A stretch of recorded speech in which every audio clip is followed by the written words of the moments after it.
This is Tony Diaz, el libro traficante, author of The Tip of the Pyramid, Cultivating Community Cultural Capital. And you're joining us on a multi-platform broadcast of Nuestra Palabra, Latino writers having their say. I'm going to give all of you the context of this broadcast and this episode. But since he's on screen with me, I want to say hi to our dear friend, Juan Carmona, who is coming in live right now in Alamo, Texas. So we look forward to chatting with you. But first of all, un abrazo grande. Great to see you here, especially after I just saw you at the Mexican American Studies Summit. So saludos, amigo. Thanks for having me on, Tony, and thanks for giving me the platform to share this story as well. And it's good to see you again. No, fantastic. And I want folks to know that this is a really vital story about some of our history that has been obscured, but has shaped a lot of policies that are in effect today. But it always goes back to the same issue that our community has to have access to its history and its stories. And the only way that's going to happen is if we do it. So we're going to hope that you will support public libraries, family libraries, and underground libraries. And of course, we're doing our part by broadcasting this show. You might be watching the video version of this, which appears on fox26houston.com. Perhaps you're tuning in on social media. The show first airs on the Facebook page for Nuestra Palabra, Latino Writers Having Their Say. Or you might be tuning into the audio broadcast that airs on 90.1 FM KPFT, Houston's community station. That's 100,000 watts in the fourth largest city in America. And even as we create this multi-platform broadcast, I always want to remind people that KPFT was one of our first platforms. It continues to play a vital role in the Latino community because some of our gente do not have access to social media, to stable internet, or they don't want to pay for the services that you have to pay to get some of the other platforms. I love that we still have this outlet on free radio. And I also appreciate all the supporters who still tune in either on the live stream on kpft.org or still look for us when we air live on the air. That means so much. And of course, I want to remind all those folks that KPFT is a listener-funded radio station. So I'm going to make an appeal throughout the show. We really want to do our part to support the station. So if you can, please make a donation to KPFT in the name of Nuestra Palabra, Latino Writers Having Their Say, by either calling 713-526-5738 or going to the website kpft.org. And I want you to know that every donation helps us go towards our goal to make sure that we can keep doing this show where we broadcast our terms on our terms. Why is that important? Because today we're going to tell you about a story you did not know. We're making it available to you through this radio show. Additionally, Juan has been very generous. He's donated copies of his book to the Latino bookstore in San Antonio at the Guadalupe Cultural Arts Center, where during business hours, you can go in any day of the week and pick that copy up. And we're going to be talking about the Alton Bus Crash, which has really shaped that part of Texas as well as the rest of Texas.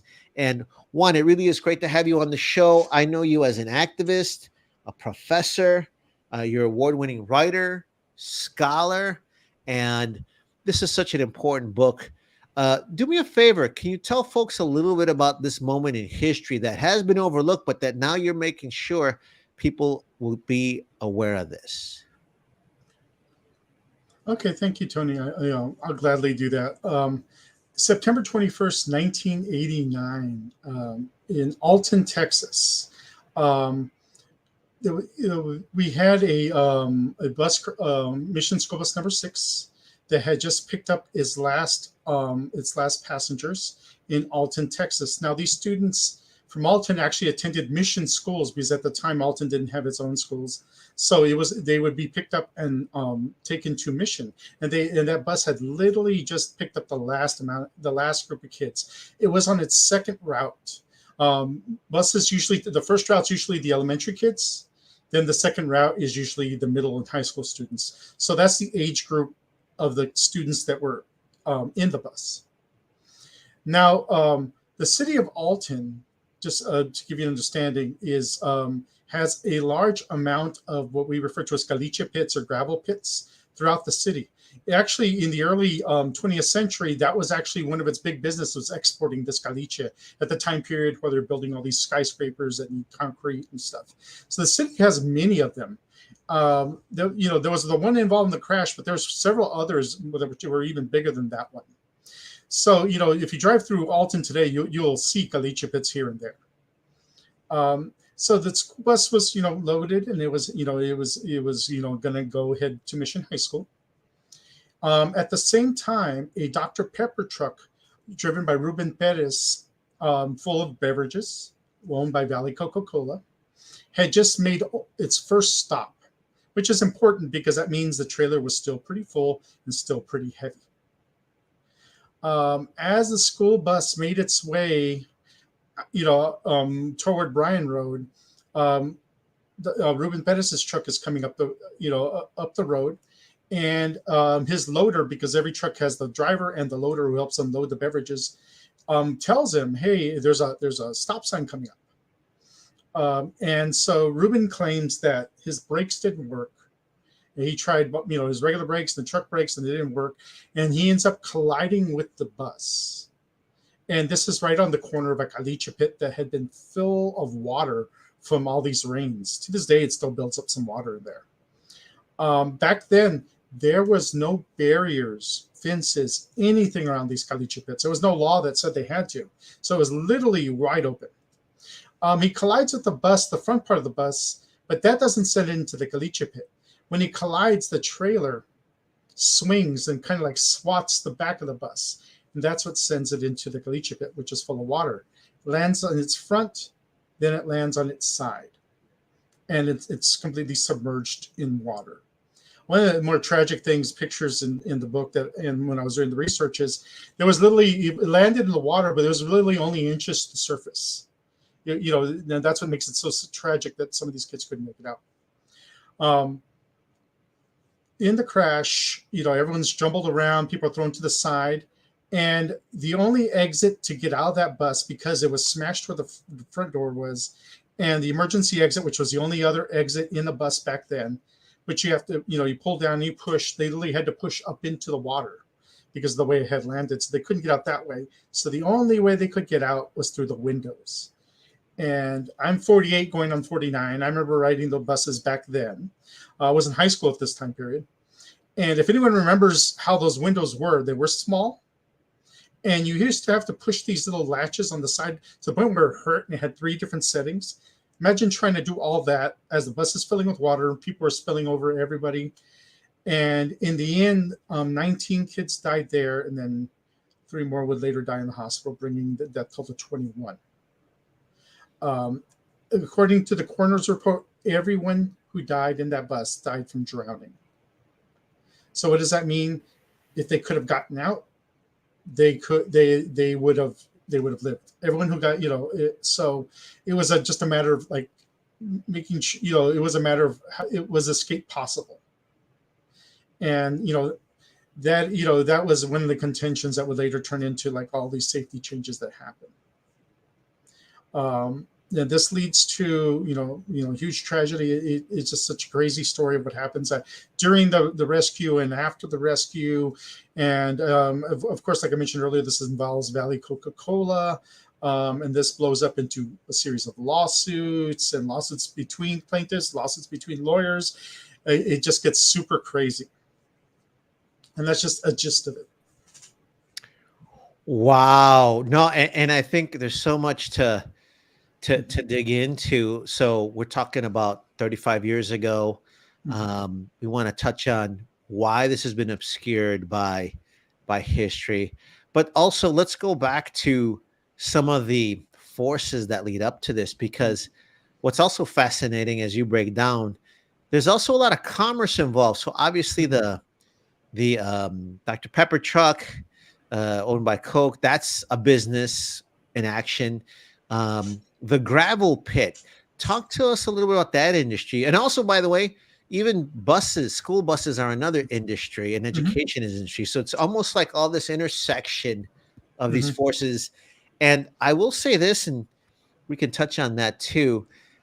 I think too, it's maybe the fact that they were unrestricted, unregulated. But go ahead, tell me a little more about, especially the gravel pit industry. Is that still a big industry? And you're saying these gravel pits are still there after 35 years? Oh yeah, they're all fenced in. I mean, when I take drives up there, because there's a memorial there in the corner where the actual accident happened. Like when you take the drive up there, that's how I know I'm getting close to Alton. I'll start to see pits on either side of the road. And like I said, it's really interesting because some of my research and stuff is also about the conversion of ranching to farming here in the valley. In that same time period when that's becoming a booming industry in the valley, in Alton, it's actually the gravel that they're shipping out of Alton. Because, like I said, this is during what we refer to as the Gilded Age, when all the skyscrapers are going up and stuff, and they need all this concrete and all this gravel. And that's where Alton, that was its industry back in the day. And so, there was a railroad that went through there, so they would load it with gravel and take it up north. So, it was just a very different history than the rest of the valley when we're looking at ranching to farming and stuff. There, it was this gravel pit industry. I'd also like to throw in, and I'd like to know what you think. Is this yet one more example of corporations just running rampant for profit throughout Texas? And I mean, looking back, it sounds outlandish that there'd be this wide open gravel pit right next to a road that. Yeah, a busy road. I mean, you have the school buses going through. I remember when I was doing the research, and it becomes like when you're listening to it, it seems like some people are just passing the buck. Because people, like a couple of weeks before that, a couple of kids fell and drowned as well in their car. Oh my gosh. So they were like, well, we should do something about it. And the city's like, well, that's not our responsibility. It's the county. The county's not our responsibility. It's the state. State's like, oh, it's not exactly the state responsibility. It's the railroad commission. And it was just like going round and round. And I always talk to my students when I think about something like this, is like when you're walking around your house, when you're, or just anywhere, you'll see like, oh, that might fall down. That looks dangerous, but you don't do anything about it. Mm-hmm. And for so long, probably people are thinking this probably isn't like the smartest thing to do, but no one does anything, and it takes something horrible to happen to like, oh, we should really do something. So when it comes to the pit, that was like everyone, it's someone else's fault, someone else's thing, and no one wants to do anything about it when it's a public danger, and obviously that highlighted that. And when you look at industry and regulation, what's really interesting is the truck that was used that day. There's a whole contention about the brakes, but there was a law that was passed to make sure that there was a series of routine inspections that happened every couple of weeks that they had to have them. And so this law was passed in Texas, but the beverage industry fought to get a delay in that law being enacted, because they said it was just going to cost them too much to get that many inspectors and stuff. So it hadn't, although the law was passed, and the inspector said, had they seen the truck that day, it wouldn't have gone out. But because they delayed the law, that truck went out. Wow. You're tuning into Nuestra Palabra, Latino Writers Having Their Say. We're talking to Juan Carmona, and we're digging into his book, The Alton Bus Crash. If you want to pick up a copy, it is available in many places, including the Latino bookstore at the Guadalupe Cultural Arts Center in San Antonio. And of course, you're tuning into KPFT 90.1 FM, Houston's community station. If you can make a donation to hear more about this lost history, hidden history, overcovered history, please do so. And you can do so by calling 713-526-5738 or visiting kpft.org. So Juan, you mentioned then that 19 children lose their lives. It is reported the drowning. So does that mean then that there was possibly a way then you had the crash, you had the school bus falling into these gravel pits, which were part of the commerce of the day, of course, unregulated at the time. They may have survived, or is that debated too? No, there's no traumatic injuries. It was simply they just couldn't get out.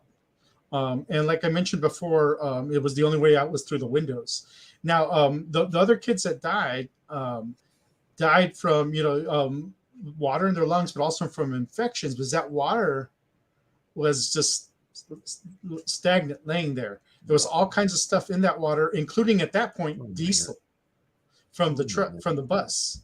But it's just think about like stagnant water. I remember when I was writing the book a few years ago. I could still see some pipes coming out of the wall. I don't know where they were coming from, just pouring water into it.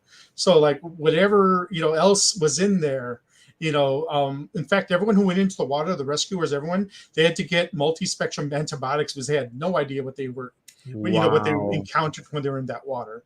So that led to 3 more students passing away in the hospital. Oh my goodness. So right there too, you have all these environmental issues that touch on environmental justice that, of course, such instances like that are evident even here in Houston, where you've got contamination, toxic contamination. So there's that component. Let me ask you something then, though, but you point out in the book, though, that this was a major media event, though. Can you break that down for us? Yeah. Because I mean, right away, Valley Coca-Cola, like that, that just sparks interest to begin with. There was, and there's some criticism as the media, which I'll talk about in a little bit. But yeah, I mean, because at that time it was, literally chaos. I was a paramedic years after this, and we would do these, drills for mass casualty. All that stuff was just new. There was no cell phones, no nothing. So what ends up happening is just everybody and anybody shows up to help. So you have sheriff, you have the local police, you have fire departments from all over the valley. You have the border patrol, DPS, just everyone just showing up, and it just becomes an amalgamation. So that, that's one reason it becomes big news, because you have all these agencies showing up. And then just the chaos at the scene, when they start to bring the bodies out, they have to find a place to put them all. They even have to find another judge to help pronounce people passing away. As parents, no cell phones, no nothing. Most of the kids were in the neighborhood. So in a very, very poor neighborhood. It's reported that some people didn't even have like floors. It was dirt floors and stuff like that. So imagine, this is, poor Mexican American community. I need to emphasize that because this goes into like some of the criticism, the media coverage is, we had a lot of people come in, and shortly after, when there was calls like that, we need to look into this and stuff, they all wondered why the governor of Texas at the time did not come to the accident. When this is September, in March, in March of the same year, you had this other horrific event, the Mark Kilroy murder. It was a spring breaker that crossed into Mexico and was killed by a cult, and he came down for that. And here you had 21 Mexican American kids die, and he sends a representative. So we're talking about media coverage and stuff. And I think what also balloons from this is lawsuits that come out after this. And this becomes its own major issue in Texas that people still deal with to this day. Because this is one of the reasons Texas passes all these anti-lawsuit abuses that put caps on how much you can get awarded.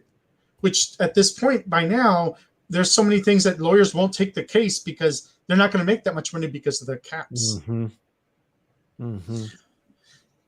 I can a lot of times I'm asked, like, why did you write this? Do I have did I know anyone who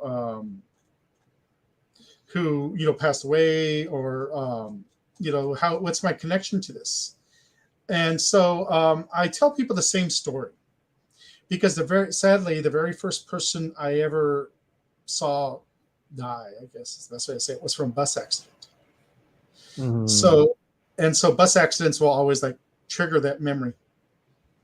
So I'm gonna read just a little piece what I opened the book with, just to set why this is such a something that really I'm really connected to, something I listened to, something I really want to learn more about. And let me set it up. So, ladies and gentlemen, if you're tuning in, you are experiencing Nuestra Palabra, Latino writers having their say. We've been chatting with Juan Carmona, who is the author of the Alton Bus Crash. He's about to read an excerpt for us, and you can draw parallels between what happened then to the Uvalde crisis right now, which we can talk about. You can draw parallels to how there's other moments where crises in our community are not handled the same way. And you can also point to other environmental atrocities going on at the same time. But here, live on the air, joining us with an excerpt from the Alton Bus Crash is Juan Carmona. It was a usual hot valley afternoon. Me and my cousin Gabriel, and I were walking home from school. We could feel the heat radiating from the black asphalt as we walked alongside old Highway 83, the highway that ran the length of the Rio Grande Valley where I grew up. As the valley developed, it and the railroad tracks that are parallel to it were usually the dividing point between rich and poor, Anglo and Mexican. In Donna, where I grew up, it was the southern side for the Mexicans and the northern side for the Anglos. One could easily assess this as you drove north and south of the city. For other cities in the valley, it was the opposite. However, there was always some sort of division along the tracks. As we walked along the highway toward my house, we could feel the hot wind of the cars as they flew by us and kicked up some of the ever-present dust, which accumulated in all things during the periods of drought. We had just come up to a neighborhood corner store that was along the way when a bus passed us, and just as it did, the emergency door flew open and a young Mexican boy flung out of the bus and landed on the road just before us. I froze. I can still see him laying there on his stomach a few feet away from me. His head turned to the left. I heard a crack as he hit the ground. His mouth was slightly open, and either from his mouth or his head there was a bright red blood running along the black asphalt. I stood frozen and stared, shocked, fascinated, and afraid, as I did not know what to do. The bus kept going, unaware of it. It was minus one passenger. This is the time period before cell phones or even 911, a time when you actually had to memorize numbers.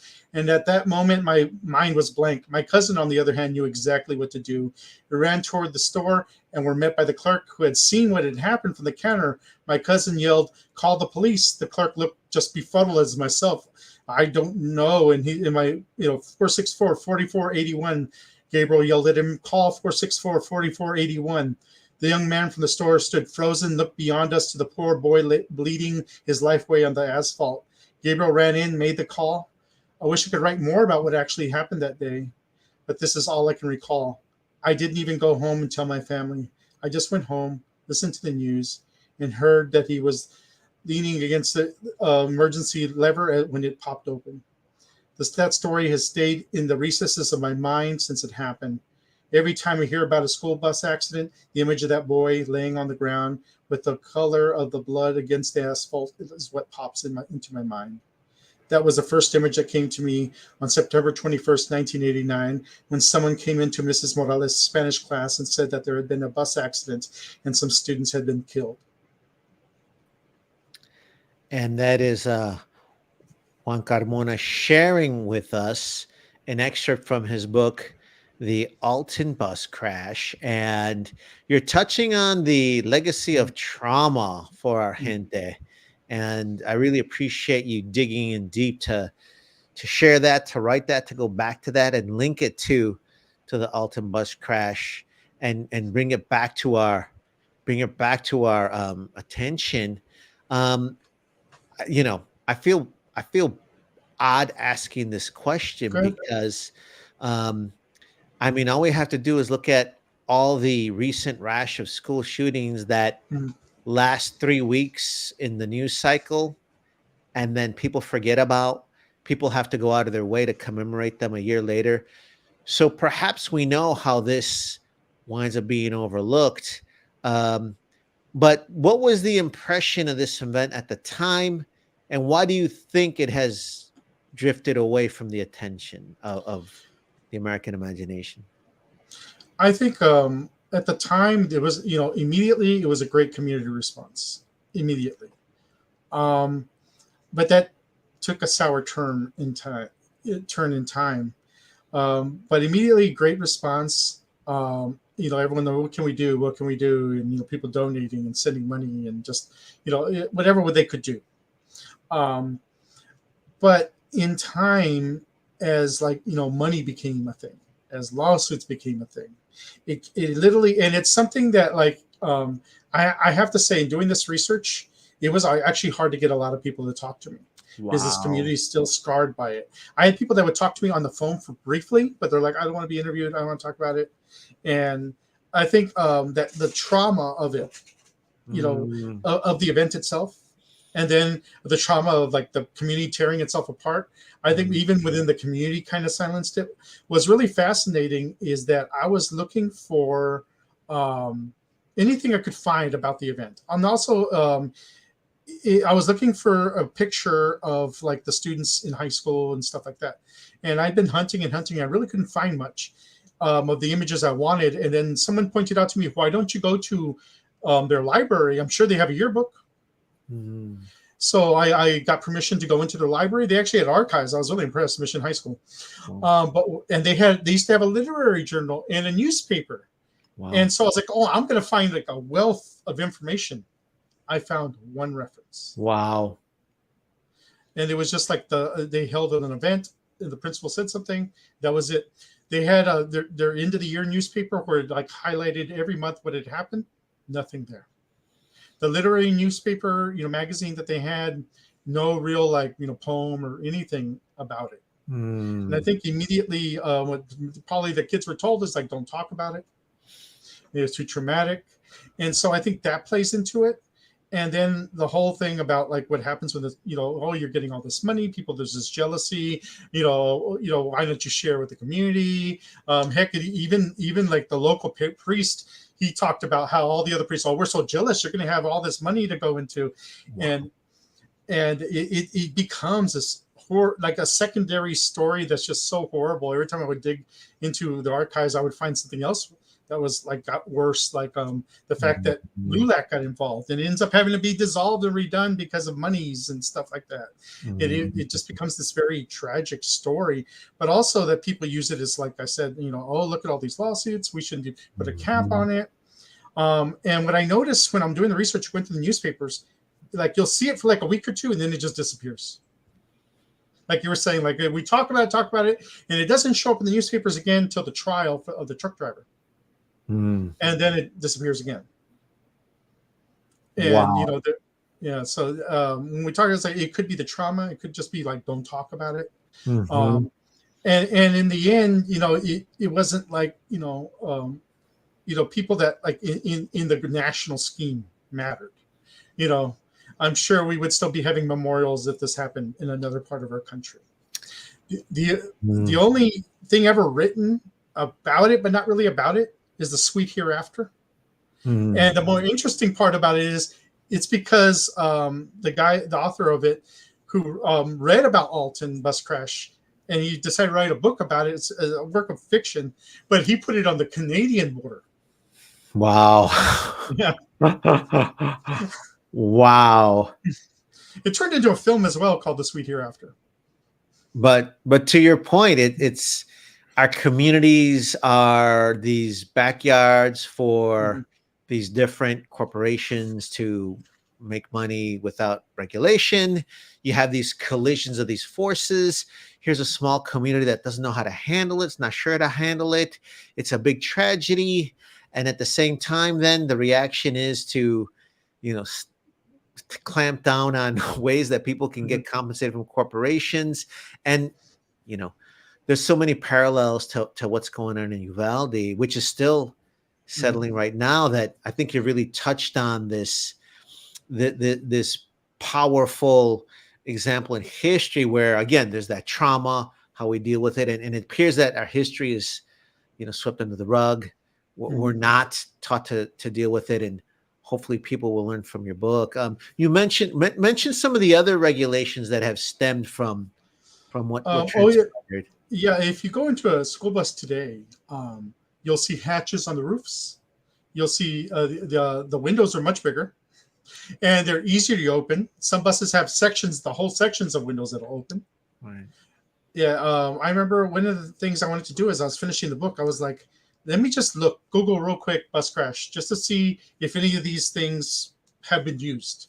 And right away, Mesquite, Texas, a bus hits a light pole. Light pole falls down, bus catches fire, everybody escapes out of the hatches on the roofs. Wow. So, all those things. And the fact that we now, because I teach in high school, we now do bus drills. Like to show the kids, you can go here, you can go there. This is how you open this, just in case this has happened. So this is how it's spiraled out. And also, now you have to, there's no such thing as open pits anymore. You have to have barriers. You have to have fences. This can't happen again. So, all those are changes that like we see every day, and they're not just national changes. I had the privilege this past November of being invited to Miami to speak at the Family Assistance Education and Research Foundation. They're a group of, it's a nonprofit. I had never heard of them, but what they do is they respond to mass casualty incidences.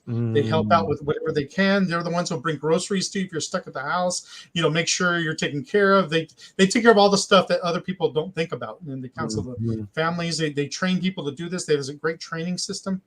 And they're international. I believe they responded to that volcano in New Zealand. They're trying to rescue people from there.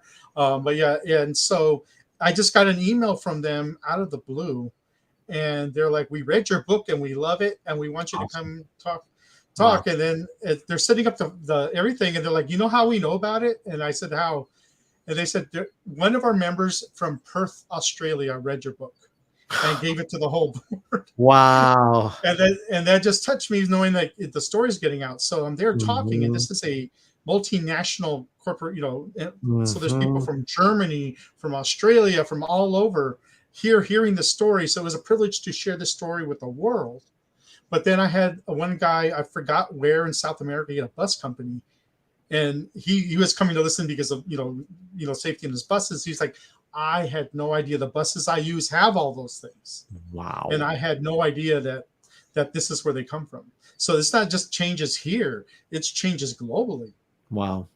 And all because, 21 students, and they're not remembered at all, but here's all these safety things that are saving lives today. Well, we're happy to help with Nuestro Granito de Arena to spread that word. You are tuning into Nuestra Palabra, Latino Writers Having Their Say. We are chatting with Juan Carmona, talking about his book, The Alton Bus Crash, which is a really powerful rendition of this moment in history that you are fighting to keep alive. And we're very grateful that you've donated copies to the Latino bookstore at the Guadalupe Cultural Arts Center so that folks can get their hands on it. We're happy to have you on the air today to talk about it. It's also available through our podcast, so we hope that people will share it. And of course, for those tuning in to 90.1 FM KPFT, we hope that you will go to kpft.org or call 713-526-5738 to donate to KPFT, Houston's community station, on behalf of Nuestra Palabra, so we can tell stories like this, our terms on our terms. Juan, there's so much to talk about your book. We want to titillate folks so that they will look further into it. We appreciate you giving an overview, but tell us some of the projects that you're working on right now, because you take a lot of time to give to students, give to community, but you are a scholar and a writer, so that's such an important facet of what you do. I'd like to give a little attention to that. I'm currently working on 3 different projects. One, it's not working, it's going to be coming out. It's a project that started off in my classroom during COVID. Wow. I just trying to, like, every year I try. My Mexican American history class is a dual enrollment class, and I'm always trying to engage these kids in local history and stuff. And the summer before we went back to school, I just remember getting stuck in traffic in Alamo, where I live, and I just see this historical marker off in the distance. I can't see too much, but I can make out the words train crash. So I immediately come to my home, this office, and I Google it, and it turned out March 14th, 1940, a train strikes a truckload of farm workers, killing, if I remember correctly, 19. And injuring, we're not even sure.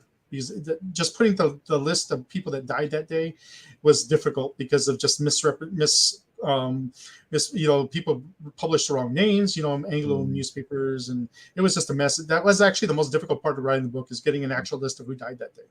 But you had these farm workers just going to feed their families, people that feed our country. I'm the son of a farm worker, so and my co-author, son is the daughter of farm workers, and me too, by the way. So I'm with you. Yeah. So like we know these people. These people work hard every day, and here they're they die just trying to provide for their family and for the nation. And so I liked the story, and I was like trying to figure out what to do with my kids. So I got the idea of doing a podcast. So we would meet on Google Meets. I had a little folder. I threw in all the research, and they kept researching. And we put it in little groups, made our little pieces, and it turned into a 5-episode podcast.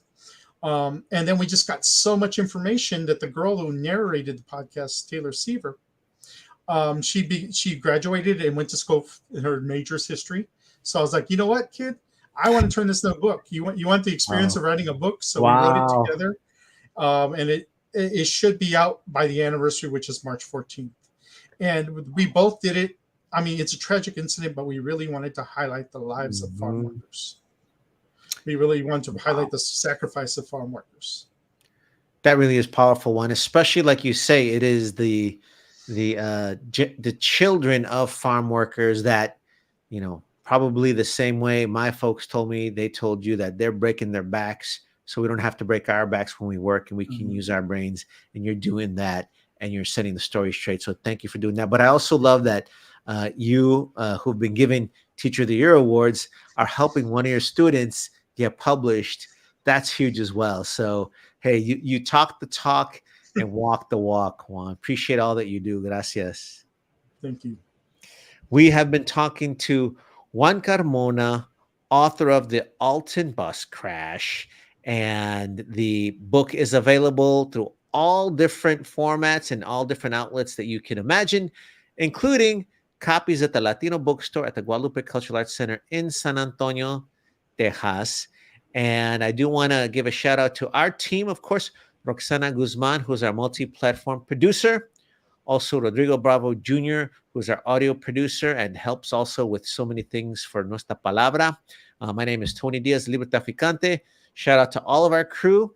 And, of course, want to give a shout out to 90.1 FM KPFT, your Houston community station. And I want to remind you one more time, if you are able to budget a donation to KPFT in the name of Nuestra Palabra, Latino Writers Having Their Say, so we can continue to bringing the art, culture, and history that is either obscured, erased, or attacked, because our community and our people and our friends and our allies and all of us need to know these stories. So thanks for tuning in. Thank you again, Juan, and we will see you next time. Thanks. All right, thank you so much for your time. Appreciate it. Bye.